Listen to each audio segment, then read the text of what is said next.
Hello, everybody. I'm Lynn Leatherwood, and I am the president of Story Circle Network. And I am thrilled to death today to have two authors with me who are Sarton winners for the book Seven Sisters and a Brother. This was the 2020 Sarton winner in nonfiction. It's Friendship, Resistance, and Untold Truths Behind Black Student Activism in the 1960s. So what do you think of that? There's a lot to be told there. There are officially 8 authors of this book, and we have Marilyn Allman May with us, and also Harold Buchanan, who I presume is the one brother. Is that right, Harold? Yeah. Good call. Good. And they are going, and they're here with us today because this is we're commemorating first Black History Month, as well as February 20th, which is World Day of Social Justice.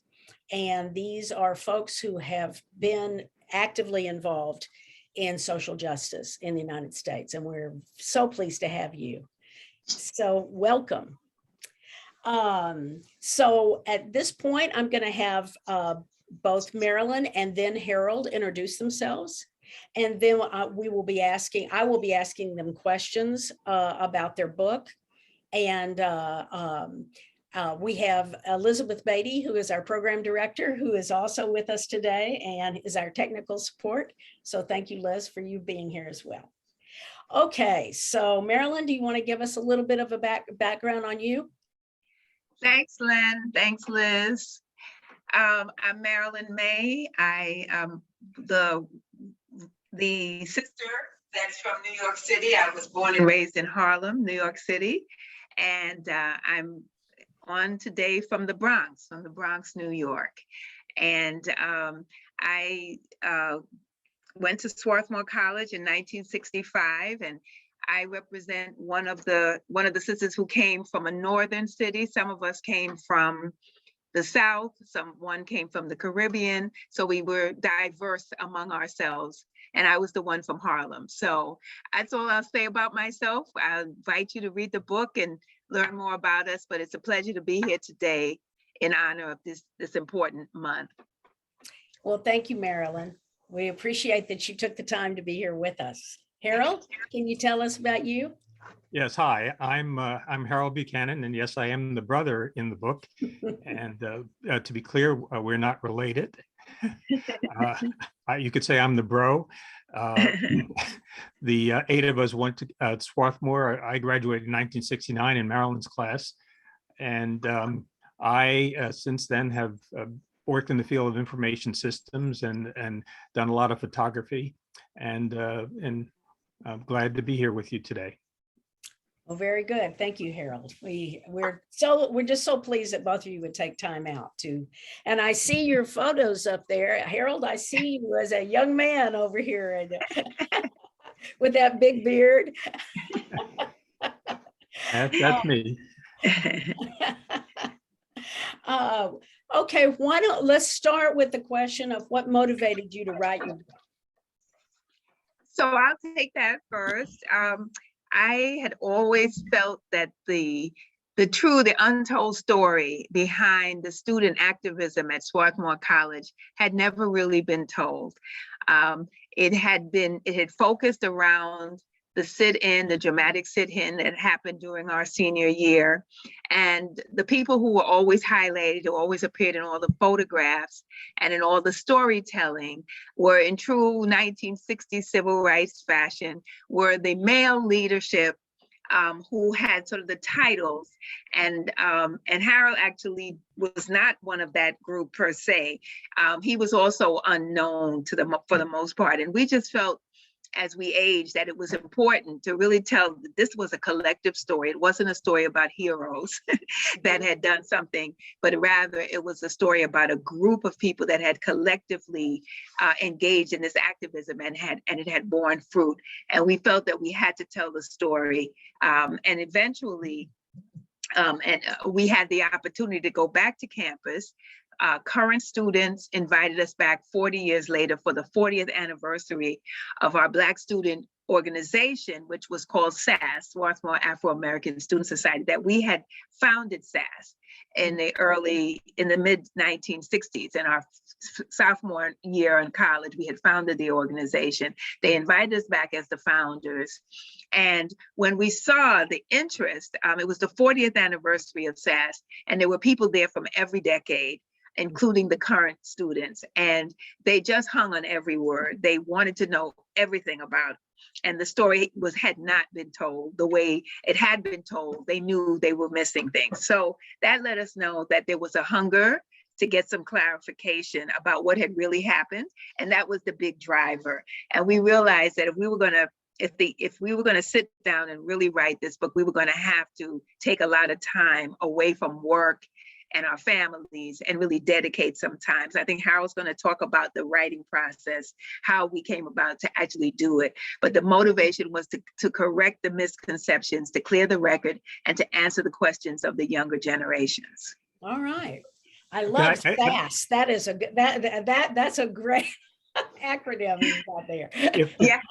If I may add one thing. Yes. Yeah. That there was a story about the takeover of the college admissions office, and our story had become a campus legend. Even 40 years later, everyone knew a version of the story, that this group of Black students had taken over a building and the college.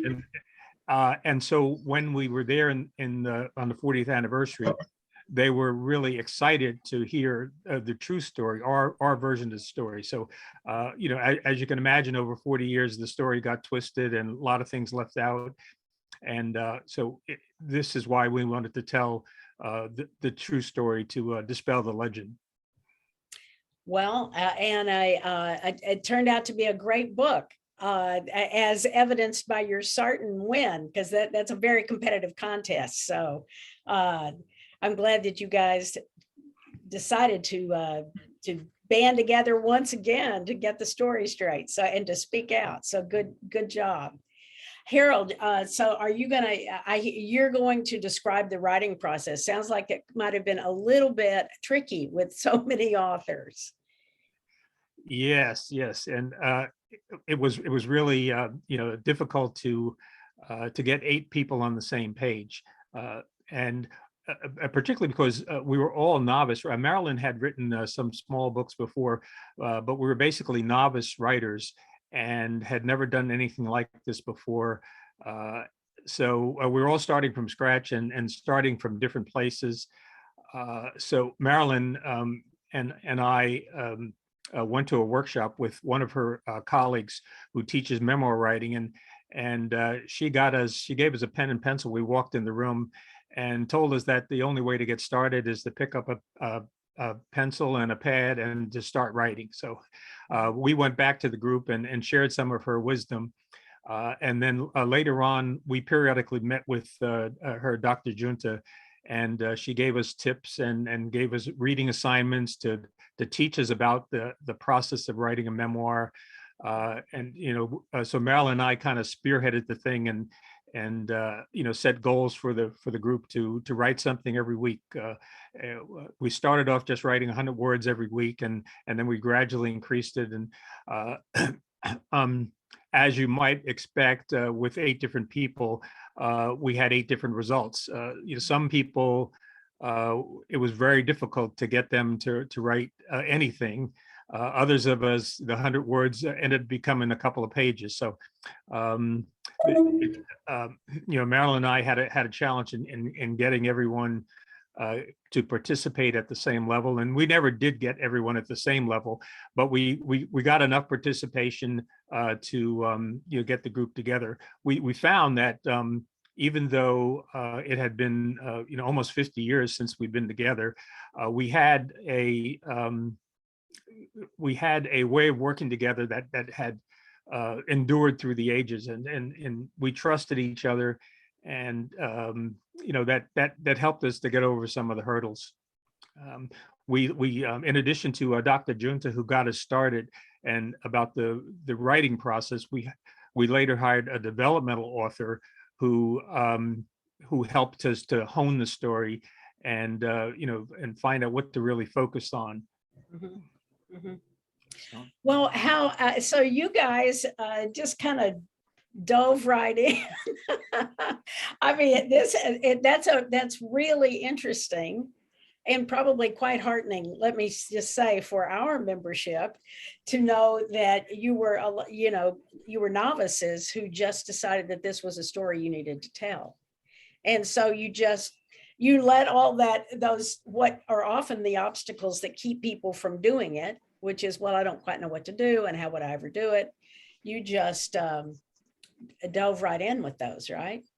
Well, we also did have the coach that, as he mentioned, she was very motivational.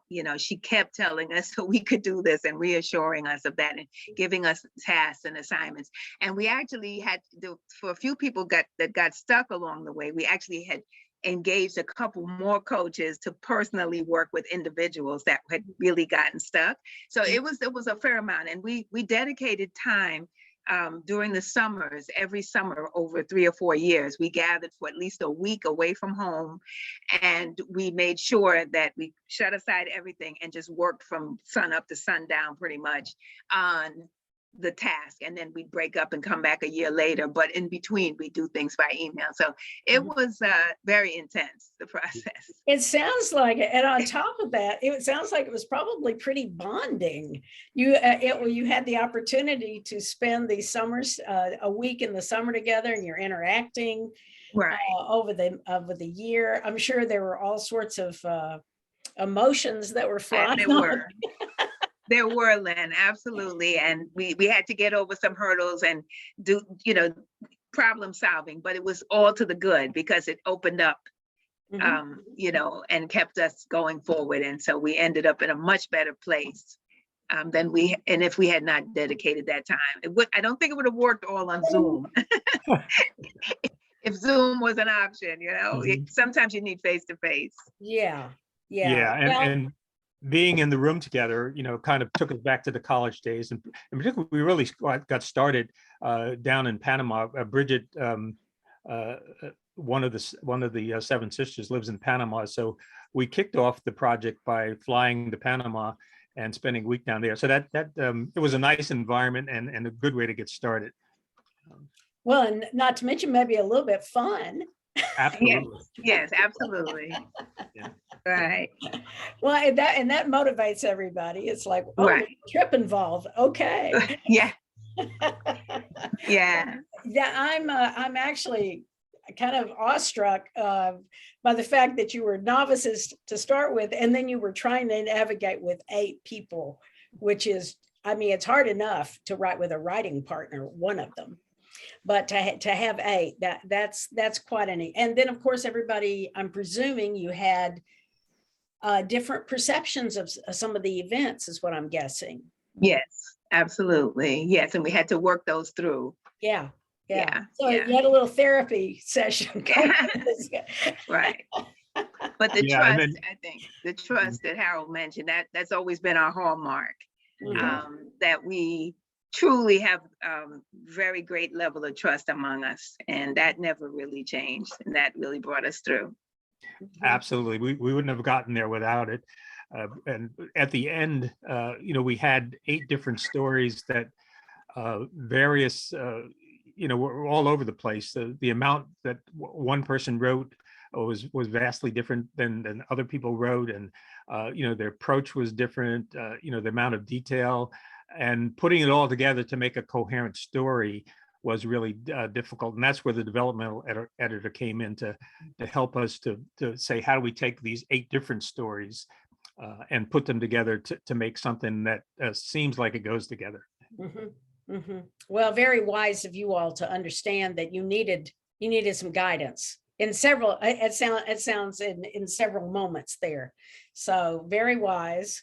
Were there any surprises that you weren't expecting in this process? Yeah, well, go ahead. Harold, you want to go ahead? I think the biggest surprise that we had was we learned a lot about each other that we didn't know. We thought we knew each other pretty well, but when we got to telling our backgrounds about growing up, a lot of those stories, we had never shared before. Hmm. And we So- found out about commonalities that we didn't realize that we had, which was another interesting thing. Because part of our exploration was why were we the people? There were other students on campus, but why were we the group that seemed so committed? And there were some things about our upbringing that we had in common that we didn't know. But when we tried to look at the story, we saw that some of these things were very common among the 8 of us. And that was a surprise, a pleasant surprise. Yeah. Yeah, I bet it was. And also really kind of that helped clarify what that kind of bond was, Right. even that started the whole process. I mean, started the whole event, your activism in the first place, those Mhm. motivations. Right. Well, that's a fascinating story. You could write a book just about your writing your book. That would be interesting in its own way. And Right. now, what do you believe you've learned from writing your book? Okay, well, I'll take a stab at this. As we've gone around in person, I mean, we learned some of what we just said in the process, but since the book's been published, as we've gone around speaking and talking to groups, first in person before COVID and then by Zoom, we've been just stunned by how the story resonates with such diverse populations. So we've had people of different race, religion, background, age groups, and it's a common story. And a day when we talk about social justice, we see how anyone who's in a working situation where they feel as if their voice is not heard, or they're like a David against a Goliath system that doesn't make room, doesn't acknowledge. That's the kind of setup so that people recognize is what we were fighting against. And it's very inspiring because we seem to have brought nothing much to the table to have power and strength to deal with an institution that had been 100 years in the making of the way it had been. And yet we were able to turn it around. And I think that, two of the big things is that we realized how much change we had effected. It certainly is not a fait accompli, but as we look, we were in an era when you were hard pressed to find books by Black authors about Black history.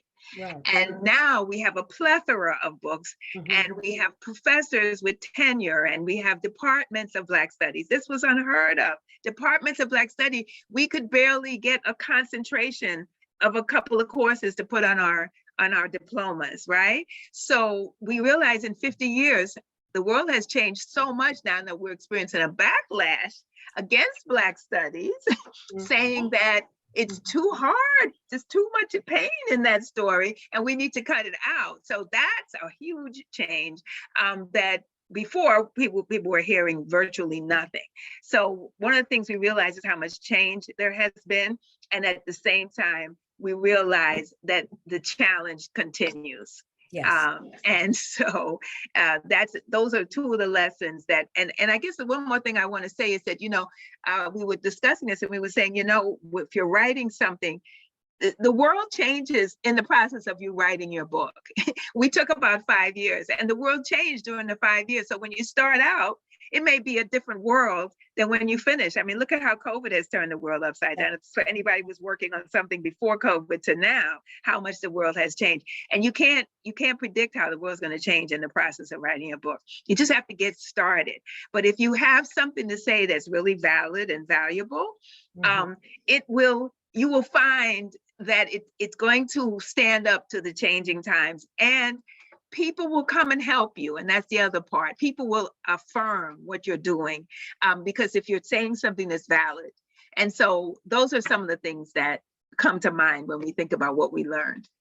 Yeah. Absolutely. Absolutely. And I'd add that you have to keep an open mind as you go through this process.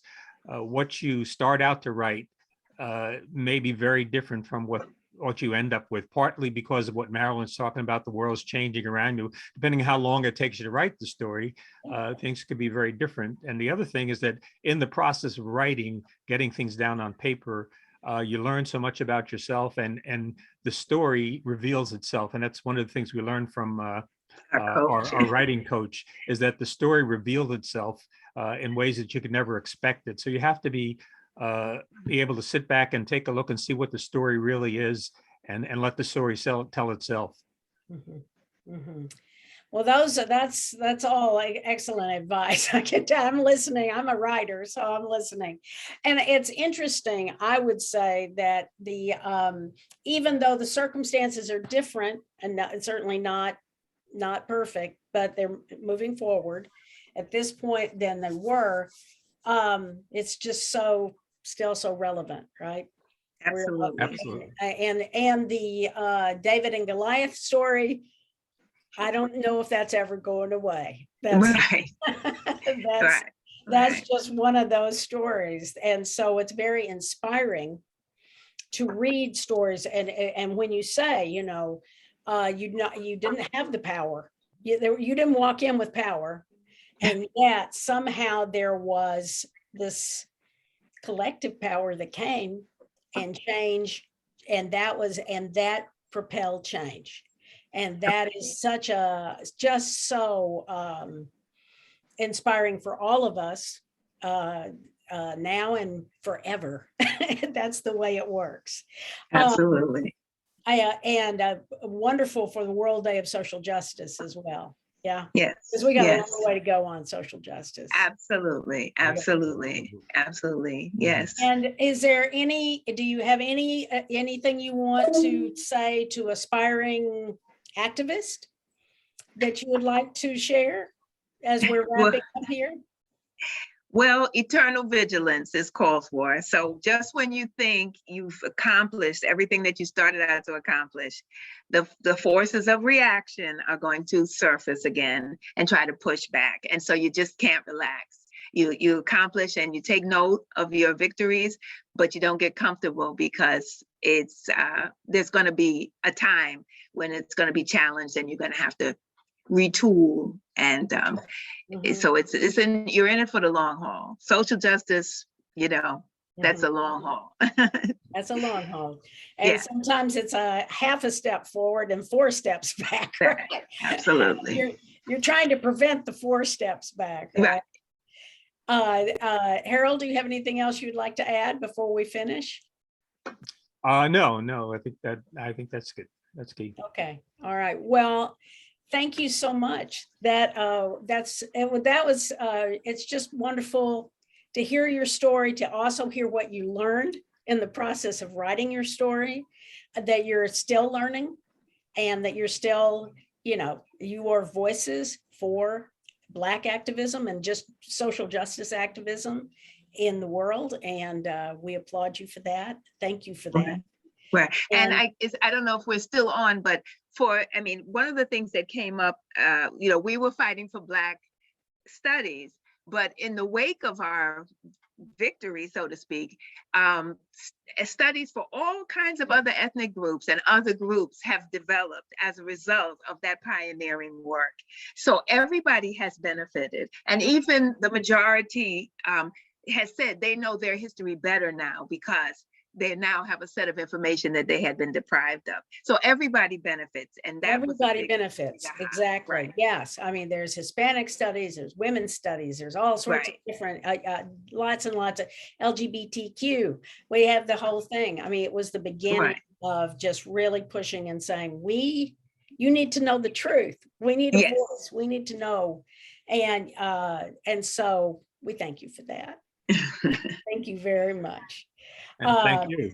Thank you. And I would like to say Seven Sisters and a Brother is available at any bookstore where you can buy a book, at Amazon, anywhere else you're looking. And we certainly hope that you will take the time to buy this book, and so that you can know more about about Seven Sisters and a Brother story, as well as how to recognize that we all individually can make a difference in this world. And one more thing, I keep forgetting, all That's the okay. proceeds from the sale of the book are going back to the college to build up the Black Studies programs. We also have some other initiatives, some other social justice initiatives for alumni and even against fossil fuels. So we're Wow. doing the whole 9 yards. So when you buy a book, you're helping the bigger cause. All right. Well, thank you. You're very generous on top of everything else. All right. Well, thank you so much. And thank everybody for listening today for Seven Sisters and a Brother. And we hope that you will read the book and think about how you personally can make a little tiny change that will help the world. So thank you all, and we will talk soon.